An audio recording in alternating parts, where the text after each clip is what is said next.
नमस्कार. विशेषमध्ये आपल्या सगळ्यांचं स्वागत. मी प्रसाद काथे. राज्यामध्ये रस्त्याचा मुद्दा, रस्त्यातल्या खड्ड्यांचा मुद्दा आणि खड्ड्यात गेलेल्या रस्त्यांचा मुद्दा कळीचा बनला. बुधवारी खासदार सुप्रिया सुळे मैदानात उतरल्यानं अचानक रस्त्यावरचे खड्डे आणि खड्ड्यातले रस्ते पुन्हा एकदा चर्चेत आले. आंदोलनाच्या निमित्तानं राजकारणही झालंच. अजित पवार पुण्याच्या आंदोलनात निशाण्यावर होते, तर लगोलग मुंबईतल्या रस्त्यांच्या दुरवस्थेबाबत आदित्य ठाकरे यांनी एकनाथ शिंदे आणि पर्यायानं सरकारला धारेवर धरलं. ठाकरेंच्या निशाण्यावर अपेक्षेप्रमाणे एकनाथ शिंदे होते आणि त्याचं प्रत्युत्तरही ठाकरेंना दिलं गेलं. यातला कळीचा मुद्दा हाच की रस्ते आणि खड्ड्यांचे मुद्दे नवे नाहीत, नवं आहे ते राजकारण. पुण्यामध्ये जिल्हाधिकारी कार्यालयाच्या समोर खासदार सुळेंचं उपोषण पाहायला मिळालं. एका 1.5 किलोमीटरच्या रस्त्यासाठी हे उपोषण झालं. उपोषणाच्या निमित्तानं निशाणा होता तो सत्ताधाऱ्यांवर.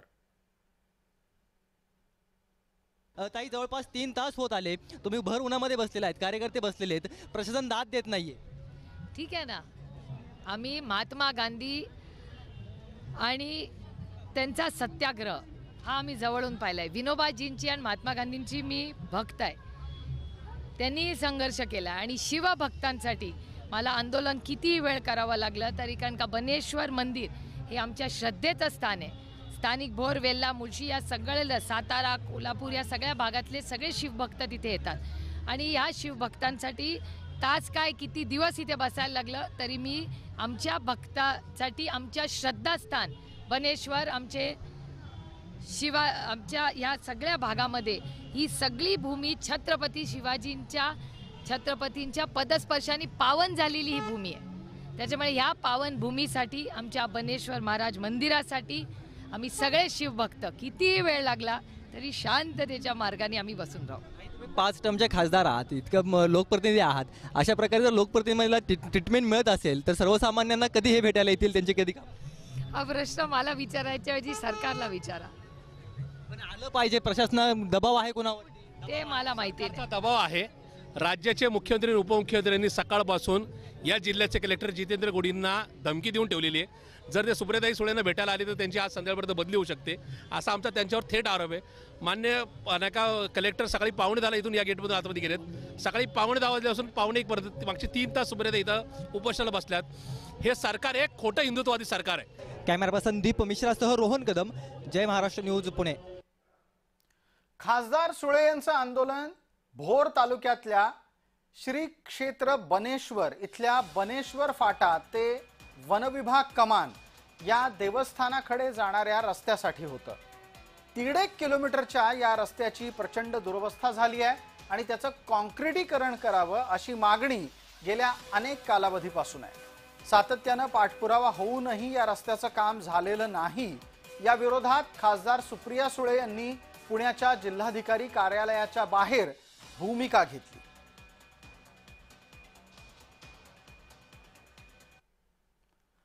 दीड किलोमीटरच्या रस्त्याच्यासाठी खासदार सुळे यांचं जवळपास 5.5 तासाचं उपोषण पुण्यात पाहायला मिळालं. रस्त्याच्या या उपोषण आंदोलनावर उपमुख्यमंत्री अजित पवार यांनी टोला लगावला. आंदोलनाचा हेतू आणि पद्धत यावर अजित पवार शेलक्या पद्धतीनं बरसले, कारण या आंदोलनात कोणत्याही प्रकारे सरकारी अधिकाऱ्यांनी येऊ नये अशी धमकी दिल्याचा आरोप दस्तूरखुद्द अजित पवार आणि त्यांच्या जोडीला मुख्यमंत्री देवेंद्र फडणवीसांवर लावला गेला होता. खासदार उपोषण करून त्याच्यामध्ये स्टंट करताना पाहिलं जातं. No comments. त्याच्या संदर्भात मी पण आज 35 वर्ष काम करतो, तुम्ही पण मला बघितलेलं आहे. 600 मीटरच्या रस्त्याकरता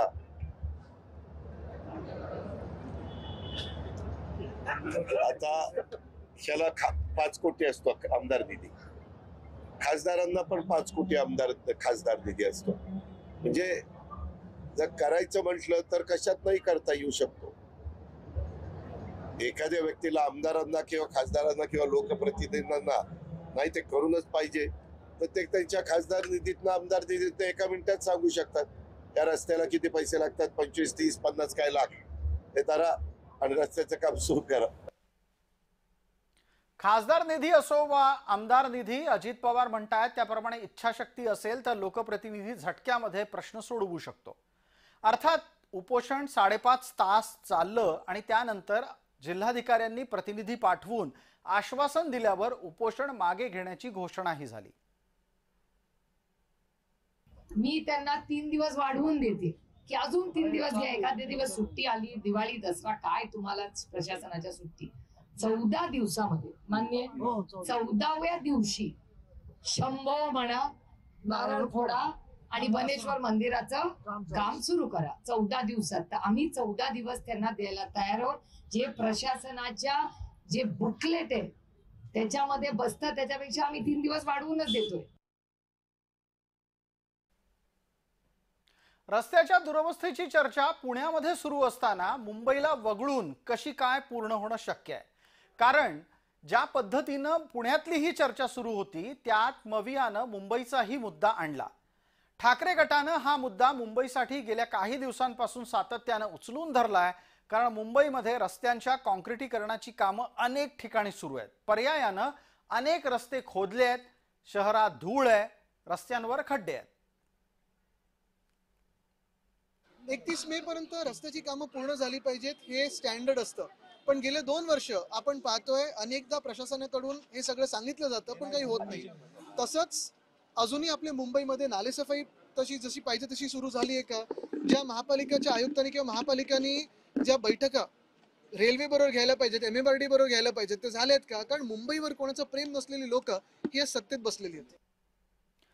ठाकरेंच्या निशाण्यावर स्वाभाविकपणे एकनाथ शिंदे होते, त्यामुळे शिंदेंच्या समर्थकांनी लगेचच ठाकरेंना उत्तर दिलं.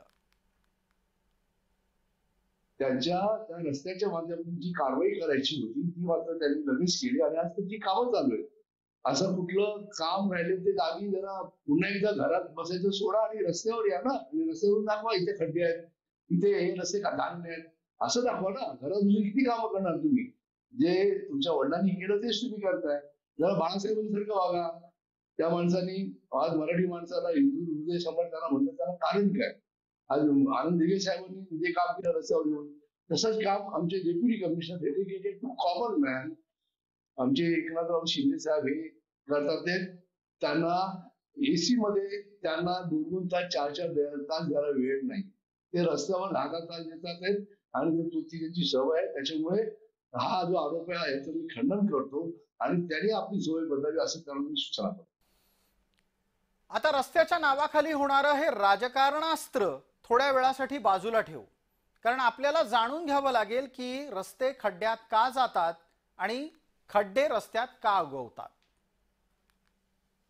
पॅचवर्क केल्यासारखे खड्डे बुजवले जातात, रस्ते सुद्धा अत्यंत घाणेरड्या क्वालिटीने केले जातात आणि त्यामुळे ते लवकर खराब होतात. आणि मग कदाचित असंही असेल की ते लवकर खराब होणेही फायद्याचं असेल. मग त्यामुळे परत एकदा काम निघतं, मग ते परत करायला मिळतं, मग ते परत घाणेरडं करायचं, मग परत काम निघतं.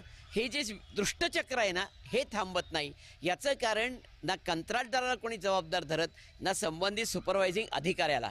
यांच्यावर जोपर्यंत दंडात्मक कारवाई किंवा अधिकाऱ्यांना जोपर्यंत सस्पेन्शन असे होत नाहीत तोपर्यंत हे रस्त्यांची क्वालिटी सुधारणं खूप अवघड आहे. विशेषच्या या भागामध्ये तुर्तास इतकंच. आपण पाहत रहा फक्त जय महाराष्ट्र.